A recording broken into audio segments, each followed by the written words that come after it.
아멘.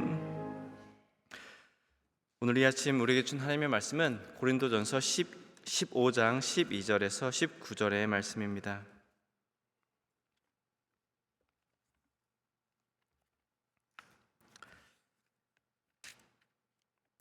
한 절씩 교독하시겠습니다.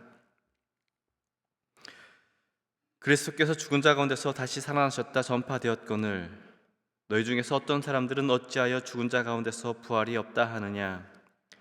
만일 죽은 자의 부활이 없으면 그리스도도 다시 살아나지 못하셨으리라. 그리스도께서 만일 다시 살아나지 못하셨으면 우리가 전파하는 것도 헛것이요 또 너의 믿음도 헛것이며 또 우리가 하나님의 거짓 증인으로 발견되리니 우리가 하나님이 그리스도를 다시 살리셨다고 증언하였음이라. 만일 죽은 자가 다시 살아나는 일이 없으면 하나님이 그리스도를 다시 살리지 아니하셨으리라. 만일 죽은 자가 다시 살아나는 일이 없으면 그리스도도 다시 살아나신 일이 없었을 터이요 그리스도께서 다시 살아나신 일이 없으면 너희의 믿음도 헛되고 너희가 여전히 죄 가운데 있을 것이요 또한 그리스도 안에서 잠자는 자도 망하였으리니 만일 그리스도 안에서 우리가 바라는 것이 다만 이 세상의 삶뿐이면 모든 사람 가운데 우리가 더욱 불쌍한 자이리라. 아멘. 네, 어제 우리가 바로 앞절들의 말씀을 가지고 헛되지 않은 은혜라는 제목으로 말씀을 나눴는데 오늘은 이 주신 말씀을 가지고 헛되지 않은 믿음이라는 제목으로 함께 이 아침 여러분들과 은혜를 나누고자 합니다. 어제 말씀드린 것처럼 이 고린도전서 15장은 부활장으로 불립니다. 여기서 바울은 예수 그리스도의 부활이 실제 일어난 역사적인 사건임을 매우 논리적이고 그리고 신학적으로 증명해 나가고 있습니다. 실제로 고린도전서 15장은 이 고린도 전후서를 통틀어서 가장 긴 장입니다. 가장 많은 절수를 가진 장인데 이 58절에 달하는 긴 장을 부활이라는 하나의 주제에 할애했다는 것 자체가 바울이 이 부활의 문제를 얼마나 중요하게 생각했는지를 우리에게 잘 보여주고 있습니다. 그렇다면 바울은 왜 이렇게 부활의 진정성을 강조하고 있을까요? 그것은 부활이 흔들리면 우리가 믿는 복음의 전부가 흔들리기 때문입니다. 당시 고린도 교회 안에는 죽은 자의 부활은 없다고 주장하는 사람들이 있었습니다. 이에 바울은 만약 부활이 없다면 우리가 전하는 복음도 가짜요 오늘 우리가 드리는 믿음도 아무런 쓸모가 없다는 강력한 경고를 던지고 있습니다. 부활이 없다면 우리는 여전히 죄 아래 사는 것이며 이 세상에서 가장 불쌍한 자에 불과하다는 것입니다.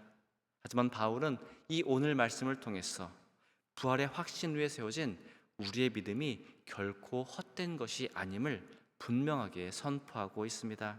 함께 오늘 말씀 12절과 13절의 말씀 보시겠습니다. 그리스도께서 죽은 자 가운데서 다시 살아나셨다 전파되었거늘 너희 중에서 어떤 사람들은 어찌하여 죽은 자 가운데서 부활이 없다 하느냐. 만일 죽은 자의 부활이 없으면 그리스도도 다시 살아나지 못하셨으리라. 아멘. 여러분, 바울이 여기서 문제를 삼고 있는 것은 단순한 의심 정도가 아닙니다. 고린도 교회 안에는 죽은 자 가운데 부활이 없다고 말하는 성도들이 있었습니다. 그런데 이들이 예수님의 부활 자체를 완전히 안 믿었던 것은 아닙니다. 그들도 예수님이 다시 살아나셨다는 소식을 듣고 예수님을 구세주로 믿었습니다. 다만 그들이 받아들이지 못했던 것은 장차 우리 성도들의 몸이 다시 살아난다는 것이었습니다. 아마 그들은 당시 유행하던 헬라 사상의 영향을 받은 것으로 보입니다. 헬라 사상에서는 인간의 존재를 육과 영으로 나누어 이해를 했습니다. 그래서 영은 고상하고 우월한 것으로, 육체와 물질적인 것은 열등하고 부정한 것으로 생각을 했습니다. 그리고 이러한 사상은 후대 영지주의에서 더 분명하게 드러나게 되는데 나중에 기회가 되면 영지주의에 대해서 더 자세하게 말씀을 드리겠습니다. 이 사상의 영향을 받은 성도들은 영혼은 하늘에 속한 것이기 때문에 영혼 불멸의 사상은 믿었지만 몸은 이 세상 물질 세계에 속한 것이기 때문에 죽은 몸이 다시 살아난다는 것은 불가능할 뿐만 아니라 불필요한 일이라고 생각을 했습니다. 오히려 그들에게 있어서 육신의 죽음은 영혼의 자유이자 구원과도 같았습니다. 하지만 바울이 그들에게 전한 복음은 단지 영혼이 살아남는다는 가르침이 아니었습니다. 바울이 전한 복음은 그리스도께서 실제로 죽으셨고 실제로 장사되셨으며 실제로 죽은 자 가운데서 다시 살아나셨다는 복음이었습니다. 그리고 그리스도의 부활은 단지 예수님 한 분에게만 일어난 사건이 아니라 장차 그리스도 안에 있는 모든 성도들의 부활을 보증하는 사건이었습니다. 그래서 바울은 만일 죽은 자의 부활이 없으면 그리스도도 다시 살아나지 못하셨으리라 이렇게 담대히 선포를 하고 있습니다. 그리스도의 부활과 성도들의 부활은 뗄래야 뗄 수 없는 하나의 사건이기 때문에 우리의 부활을 부정하는 것은 결국 그리스도의 부활까지 흔드는 일이 되기 때문입니다. 여러분, 우리는 요한복음에 나오는 도마의 이야기를 잘 알고 있습니다.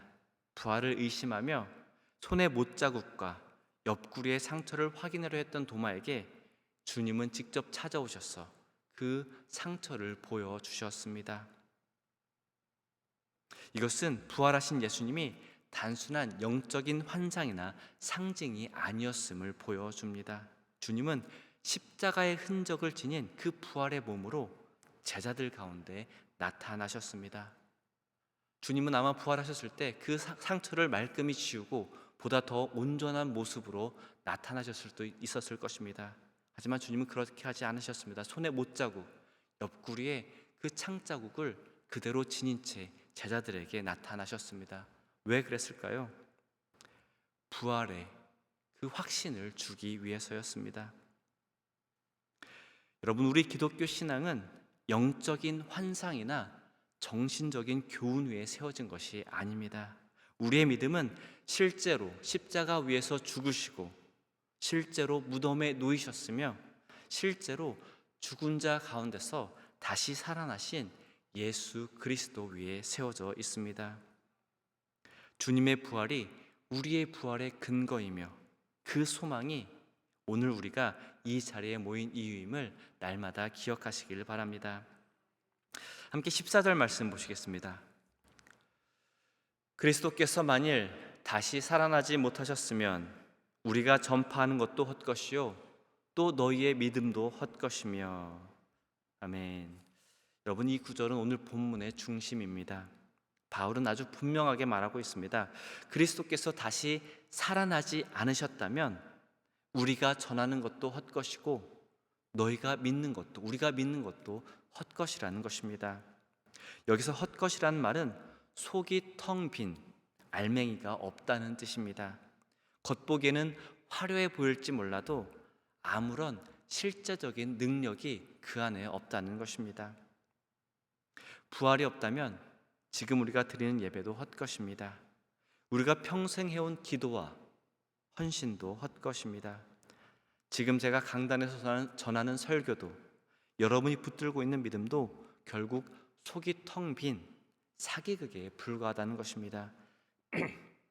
왜 그렇습니까? 여러분, 부활이 없는 기독교는 도덕적인 가르침이나 좋은 윤리 체계로는 남을 수가 있습니다. 서로 사랑하라, 겸손하게 살아라, 이웃을 섬기라, 이러한 교훈은 세상 사람들도 감동을 받고 박수를 보냅니다. 세상 사람들도 예수님의 가르침을 귀하게 여깁니다. 하지만 그것은 세상의 철학이나 다른 종교도 얼마든지 말할 수 있는 도덕체계에 불과합니다. 기독교를 기독교되게 만드는 유일한 능력은 바로 죄와 죽음의 권세를 깨뜨리는 것에 있습니다. 그런데 부활이 없다면 기독교는 죄와 죽음을 이기는 복음이 될 수가 없습니다. 부활이 없다면 예수님은 훌륭한 스승일 수는 있어도 죽음을 이기신 구원자는 아닙니다.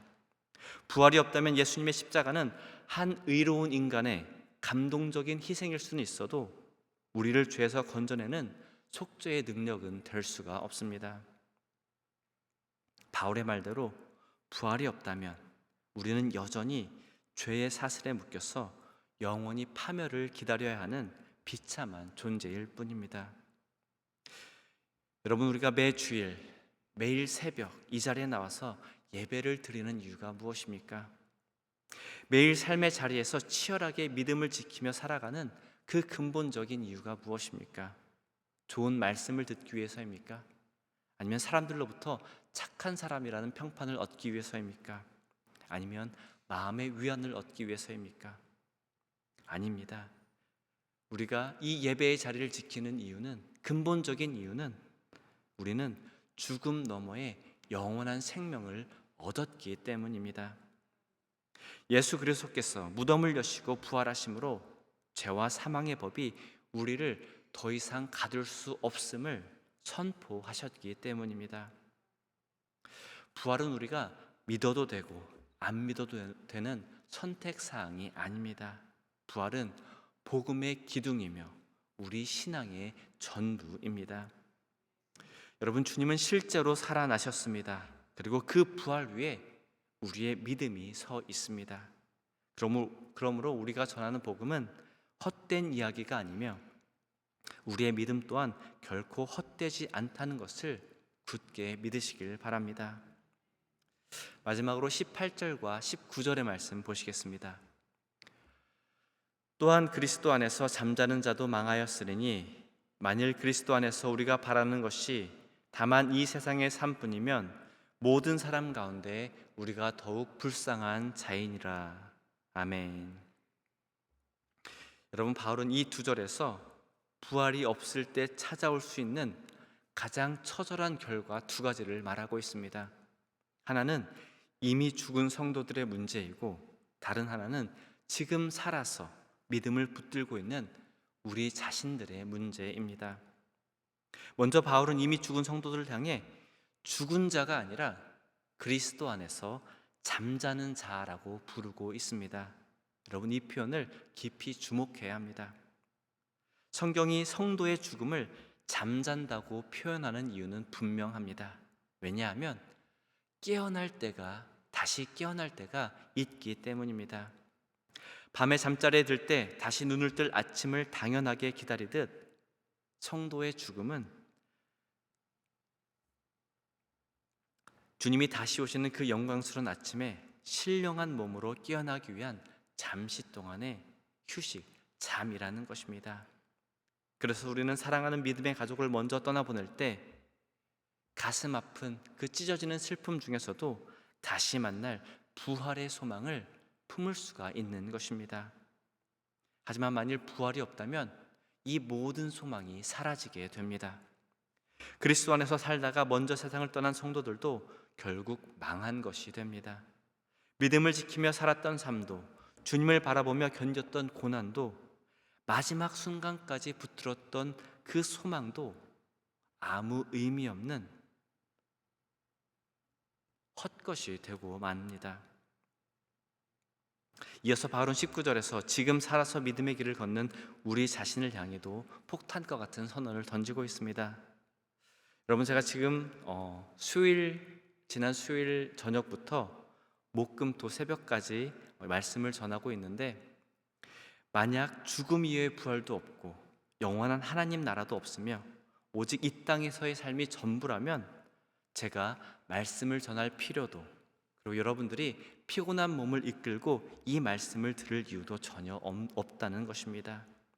만일 부활이 없다면 이 귀한 토요일 새벽에 달콤한 잠을 깨어서 예배의 자리에 나온 여러분과 제가 이 세상에서 가장 불쌍하고 어리석은 사람들이라는 것입니다.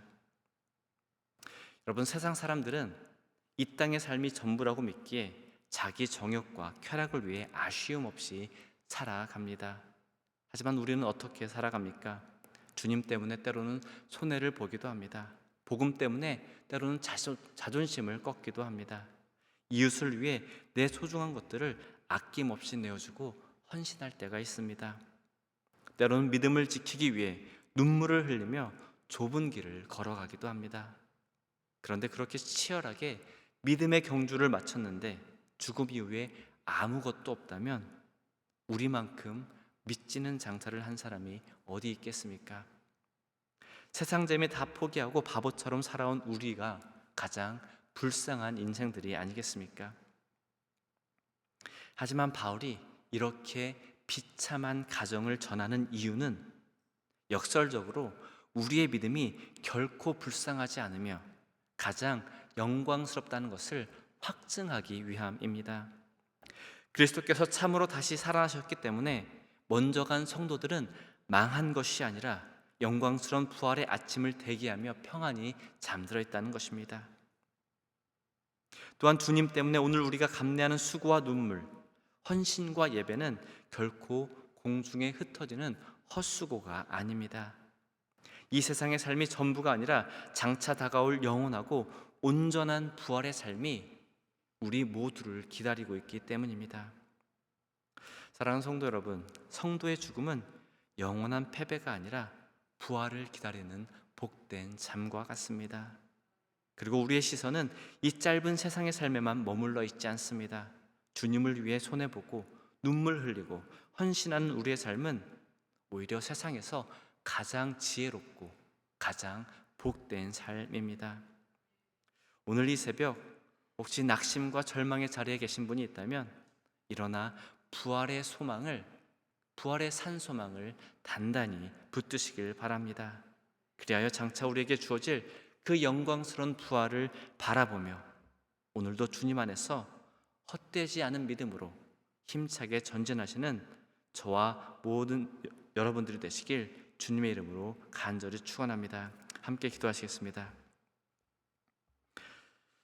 사랑과 은혜가 풍성하신 하나님 아버지 감사합니다. 주님, 오늘 말씀을 통해서 우리의 믿음이 헛되지 않음을 다시 깨닫게 하시니 감사를 드립니다.